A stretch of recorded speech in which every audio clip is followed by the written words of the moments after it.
All right, guys, welcome to Under the Arch Sports. I'm Eric Hobbs, And I'm David Woldigan. and the game of the year in the UFL is here.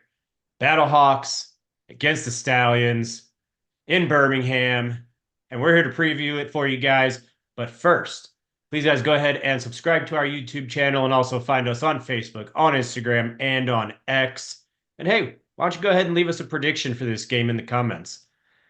Now, David, like I said, game of the year, I think unquestionably for the UFL, probably the two most dominant teams. Let's go. Yeah, man, there's a lot of storylines going on with this game. Biggest one, AJ McCarron returning back to Alabama. Yeah. Everyone's throwing out stats about his record in the state of Alabama and everything like that. Like it's really relevant, play it. McCarron, the quarterback at peak Alabama, Nick Saban dynasty level, right? So I don't know how much that means, but still kind of a fun storyline, I guess. It's interesting, the Battlehawks for the first time all season, they're the underdog. As of us filming this, 4-point dogs. Well, and I'll say this, on the offensive side especially, they look very pedestrian against Houston. Granted, there's a couple aspects for that. They're missing two of their offensive linemen, so that hampered a lot of the play calling. Um, Yeah. But on the upside, every game this year, this defense has been improving, and they're going to need all of their defense that they can get for the Stallions because the Stallions are a very consistent football team. Yeah, and that for them, a little bit different than I think what you expect out of a dominant team, undefeated, everything. They run the football in a variety of ways.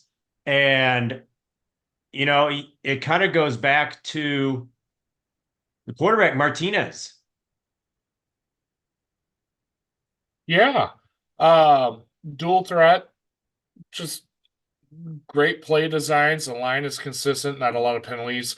Um, One of the Battlehawks' biggest weaknesses last year, especially against DC, that hampered them and essentially kept them out of the playoffs, was the fact that they struggled against mobile quarterback and run Yeah. defense. So the big question mark I have in this game is, did they do enough on the defensive side of the ball, and has the defensive side improved enough to be able to hold their own against a really, really good running team? Because that's what they're going up against. Yeah, the Battlehawks are one of the best at stop the run in the league. DNs. I think that's one where unless it is a very obvious passing down, it's all about contain. Make Martinez throw the ball and don't let him get out of the pocket. Well, and I would argue, yeah, they're one of the best stopping a run, but as the Battlehawks have gotten up on teams have to play catch up, and usually when you're playing catch up, you start throwing the ball more, which Right. plays into their advantage. So now you're straight up going up against a strength, a team with a running strength against you, who can also, by the way, throw the ball. And I believe they put up more numbers than McCarron has this year passing too. So it's going to be really interesting just to see how this game plays out. Yeah, for the Battlehawks, I think getting the two linemen, uh, Alexander and Bushell Beatty, getting them back is huge for a number of reasons. And the two reasons that we discussed before filming this are kind of related. Ed, I'll let you talk about the running game, but for me, play calling. Last week, St. Louis, the offense looked like they were playing without all their guys. It looked like a conservative game plan. All right, we don't have all our guys. Let's just get through this. And they did not take shots, except for the very end of the game, ironically enough. Well, and in order to take shots, you have to keep the defense off honest. And when you're missing two linemen and you have a Yeah. couple of backups and they're trying to gel with the rest of the line, when you call these running plays, you don't know who's taking who, and there could be all kinds of confusion, especially if the defense is running blitzes and stunts and you have to pick them up. It really hampers your running game. So having these two guys come back into this game uh, gets that cohesiveness back on the line and could really make headway with this running game. So by getting that running game back, you're keeping the defense honest, knowing that they could potentially get burned on the ground, and at the same time, you're getting that pass protection back as well, which allows AJ more time in the pocket, and he can do those 5 and 7 step drop back passes for the deep balls, which obviously last week they had what, one or two deep passes all game. Right. So I mean, it just opens up the whole playbook by getting all your guys back in there and getting them back comfortable as is too. Yeah, I I look at this matchup, style of play. St. Louis is about as favorable as anyone can get in terms of style of play. And what I mean is good run defense. I'd say if the Battlehawks are not the best run defense, it's the Stallions. So the best run defense they've seen all season, I think. And other teams, if they get down against Birmingham, there's like this feeling of inevitability and panic and oh, we're in trouble now. The Battlehawks have AJ freaking McCarron, probably the best player in the league and the best offense in the league, most explosive certainly. They can score quick. So there's not going to be that panic and that oh no, now we're out of our element. Now we have to try and throw the ball around 2-minute drill. Battlehawks are comfortable with that. So they're not going to, if they get down, they're not going to be freaking out and be out of their element. And that's going to really help, I think. I think that's something that has affected other teams throughout the year against Birmingham. Yeah, I wholeheartedly agree.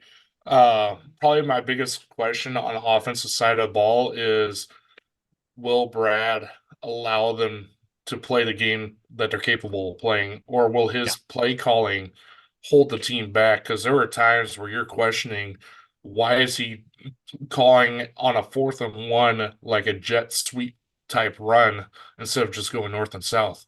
Like, you got to make smart play calls. So that would be my biggest question mark on the offensive side of things. Um, Honestly, if the Battlehawks play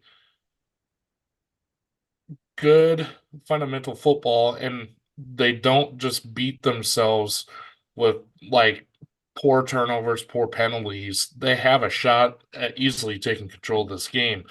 Do I think it's going to happen? No. They've made mistakes every game this year, so it's going to be Yeah. a close one. But I think it's going to be a real fun one to watch just because there's definitely going to be momentum switching back and forth all game. Yeah, Battlehawks, they have to be able to run the ball just because that's what Birmingham does. So they're going to possess the football. That's their style. Battlehawks have to be able to run the ball just to preserve their own defense. Otherwise, they're just going to be worn down by the end of the football game. So the only other alternative is if McCarron's just dealing and zinging the ball all over the place and they put up 45 points. That's the only alternative to being able to run the ball effectively. Yeah, if they Either go way, down. David, either way, it's going to be a great game. I think. I think the matchups are pretty even. I think Battlehawks, their ceiling is the highest of any team in the league, I think. But as you said, they've really not played the perfect game yet. I So on think the road against the best team, not the time you expect it. it's going to be real interesting because if they come down there, say they take the ball to start the game and promptly score a touchdown, make a defensive stand and score again, it's going to be real interesting to see what type of game the Stallions end up going with. Do they play catch up by throwing the ball around, or do they stick to the running game? That's the kind of cat and mouse I'm expecting to see in this game, and it's going to be real interesting just to see how it plays out. Yeah, let's hope that scenario plays out for the Battlehawks and for the Stallions just to see what happens, because that would mean that, hey, at worst 12-0, right? Right. And I think what is the spread on most betting sites? I think the spread is what, 4 points towards the Stallions. So Yeah. they're expecting a close game. And while I think it might be very high scoring, anytime you have two teams like this who have the potential to put up points, it's a 6-5 game or something, you know? Hmm. So all I know is it's probably going to be a potential championship game. So it's definitely one to keep an eye on. Oh, game of the year And without question. yeah, and who knows if the Bellhawks do not win this game Could and they just be play again? motivation for a Yeah, title game in St. Louis. yeah, I think it might even benefit them because they know how to attack next time around. Yeah.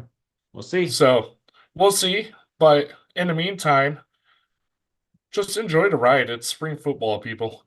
And with the Cardinals playing the way they are, I'd rather watch this. Yep. Anyway, thank you guys for watching Under the Arch Sports, and we'll keep you updated with all things Battlehawks.